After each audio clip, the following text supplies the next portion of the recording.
Hello everyone, this is Crystal Putoff here, and today I'm going to show you a part of the process that I do when I make jewelry.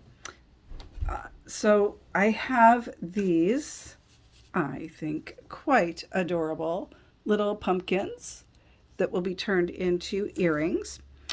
I have 23 pieces here, so I have 11 earrings, so, two for each. And then I have one that'll be a pendant that was cut actually from the very top of the egg.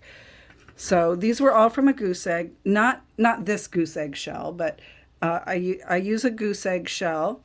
And for the pumpkins, I used, you probably can't see it very well. I use this template to help me draw the circles, space those out on the egg. And I use this to help me make different sizes. And then I just freehanded the faces. And then I use my high-speed drill, and I use one of these, a circular blade, and that is how I cut it out of the eggshell. These were not cut from this eggshell. I challenged myself to cut it without breaking the eggshell. And so far I haven't broke this eggshell. Anyway, this was a test for something else I was trying to do quite a while ago. But I use this drill. Usually the eggshell is kind of demolished by the time I get it out. Then I try to, smooth out the edges, clean them up a little bit. If the membrane on the back is loose, I try to remove that. And then when they're ready, I put them on this. So this is a piece of floral styrofoam. I have left the plastic on it. These are golf tees. And then what I put on it is this stuff, museum putty. And that holds them in place. And that is especially important when I do the back. So what I do with these is I apply the resin to the top first. They will sit for at least 24 hours, and then I will take it off of here, and then I will turn it upside down, and I will fill the back with the resin. And that is especially why I need this museum putty for this part, and for putting it on the front, I need it, flat so that it'll fill up to the edge. Sometimes it takes me a couple of times to fill it because I don't want it to go over, because then if it goes over, then it gets on the front and I have to peel the front off and it's a whole nother mess. But anyway, this works really well. Ainsley Larson told me about doing this, and it's a fantastically easy way to keep them in place. So we've talked about the museum putty. So what I've used two different types of resin. It is the two-part resin. I have used ecopoxy, which is great, and I have also used this stuff called Resin, and that's what I'm going to use today, Resin. It is, again, a two-part epoxy, and I'm going to move these out of the way. How I go about getting them equal parts, because they do need to be equal parts, and I buy the small bottle. Because once you open up the bottle, after about 6 months, the hardener will start to turn yellow. And so you need to use it. The jewelry doesn't really take much resin. So I like to, I don't want to buy a great big thing of it and then have to throw half of it out. So I buy the smaller bottles now. And then, when they get low and when I'm getting ready to make more jewelry, I'll buy more. And there is waste with this. So as much as you try to get it all measured out perfectly, you still end up with, some extra left over. So I have my resin here. I have a little condiment cup, and then I have a syringe. And I bought a great big box of these. I use it to help me measure the parts in there. And then when I fill the back, I use this to kind of squeeze it into the back. And I have you know, a needle. It's not really a needle. It's really, I wouldn't want it stuck in my skin. It's one of the big needles. It's not even sharp, but just to help me guide as I'm filling in the back. But for the front, I paint it on with this kind of brush. And let's go long hair. I need to cut that off. These are cheap brushes because after I paint it on, I throw it away because it's going to be hard as a rock and I can't use it anymore. So let's see. Let's start mixing this. So we're going to mix. I start with the white. When you do these resins, they come with different color caps. Make sure you get the right cap on the right one. Otherwise, that cap is going to be stuck on there, and you're going to have a heck of a time getting it out. So I will. I use the numbers, and I'm going to fill this to the best I can to the number 6 on there. Okay.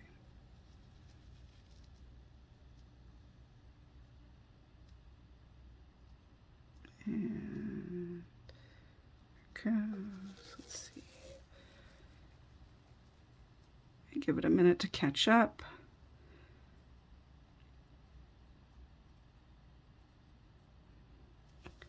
Just a little bit more.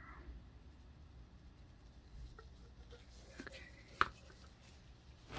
And I like to wipe off the top of it. Okay, and you can kind of see it's moving up to about the point of the 6. So I'm going to put the lid back on this one. All right, and it's pretty close to the 6. Okay, so now I'm just going to plunge it into my little condiment bowl, right like that. And now fill this up to the 6. And the hardener stuff comes out a little faster. Oops. Okay, so I went up to the 7. So what I have to do now is put more of the other stuff in because you really want them to be pretty close. And that's a little too much of the one part. So that's in there, and we'll put one more of this. Some people will do this by weighing them, which is another way to do it. Just as I said, the hardener, or sometimes that's called the part B, that will come out a little faster than the part that's usually labeled resin or part A. So we want to fill this up to the 1. That looks good. Okay. All right. And you can also see I'm wearing gloves. The plunger is also, that cannot be used again because it's all going to harden up in there. So now what you want to do is you want to stir it. And when you first start to stir it, it looks really milky white, and that is the two colors mixing together. So you just keep stirring it, and you will see that it will start to become clear again. If I know people that use resin for different things, they'll pour it over paintings to give it a glass-like look. I have done that. I did that with something that's sitting right here in front of me, but I'm afraid to pick it up because I'll get resin on it. Well, and there's my studio's a mess, so we're not gonna do that. But I have seen people that do that. I know you can also tint this, and I've seen videos where they've tinted it and poured it into frames. A lot of times I see them where they make beach scenes out of them. Very cool. You'll probably need more than what's in these little bitty bottles, but for jewelry making, this is all I need. Okay. All right, so that's a little more clear looking now.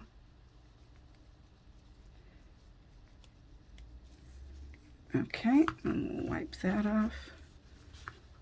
All right, so now comes the part where I put this on the jewelry.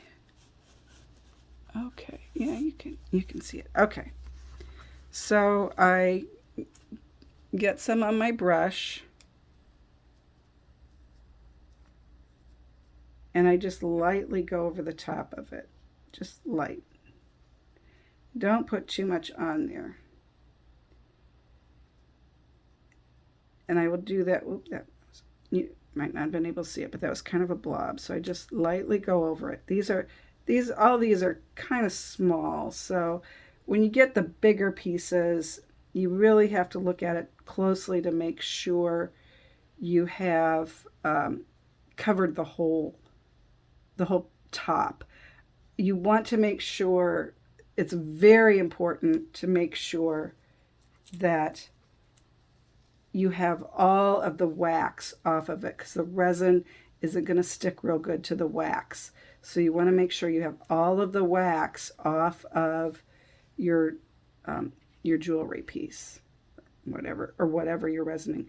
I did an experiment once where I put the resin on an egg, not an egg that it was a practice egg, so it was one that had bumps or cracks. It had bumps. I didn't want one that had cracks, but it had bumps on it. And then I dropped it because I wanted to see if the resin would keep the eggshell from breaking. And I dropped it on the carpet and it did not break. I dropped it on the hardwood floor and it did. So the resin will not keep a full egg from breaking. But on the jewelry, when I put it on the top and then when I fill the back, then it is very hard and it does not break. The jewelry does not break. And if you drop them on the floor, they won't break. And I know that because I've dropped them on the floor. I was also at a craft show where I had the jewelry pieces in little display bags, and the wind came and knocked it over. And it fell on a concrete, patio type thing. And none of them broke. I was like, whoa, that was cool. So that told me that it was really strong. Now, I don't know if you can see, yeah, one of the little hairs came off the brush, so we're gonna remove him. That is the problem with these cheaper brushes, so you want to make sure that none of the little hairs come off of it.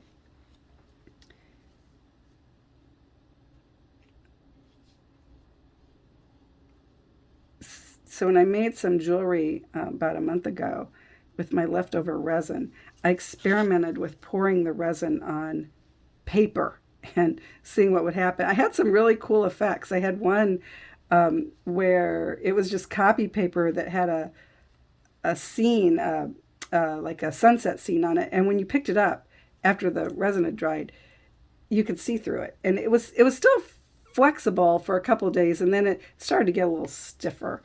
So anyway, that was kind of fun to do. I'm going to have some extra left over here. I might try to find something fun to do with that. So this is the process to put it on the front. Now, what I will be doing off camera is I'm going to turn a bright light on these, and I didn't put it on for the video because it was giving me a lot of shadow. But I will turn on a bright light. I will check to make sure I have excellent coverage over the whole thing. And then I will watch these, and every 5 minutes I will come by and I will run my finger over them to make sure it's not dripping down underneath. Because then if it does, it sticks to the putty, and then you have like this circle on the back that you don't want there, because then it just detracts from it. The other thing I'm going to experiment with on the back, I did it on some of the pieces I made several months ago. I used the backs on these are all of them are white except for one, has a little bit of dye that came through, but I used alcohol ink, and then I put the resin over the top of it. So I resined the back side, I put some alcohol ink on it, and then I resined it some more. And I really liked that look of it. It kind of gave it a nice finished look. So I think I have some orange alcohol ink that I may try to put on the backs of these, just to, so, if somebody's wearing them and they see the back, they see something that still looks like the back side of the pumpkin, I guess, what I'm going to go with that. So that's the process for doing these. I know this video was a little longer than they normally are, but there's a lot to do with it. It's kind of fun. It's a challenge to do this, a whole nother process. If you have any questions, let me know. This jewelry will be available for sale. I am taking it to an in-person show, and then what doesn't sell there will be listed on my website and or Etsy. So be watching for that. Great little thing to wear for Halloween if you're looking for a cute Halloween set of earrings. So thanks for watching, and have a great day.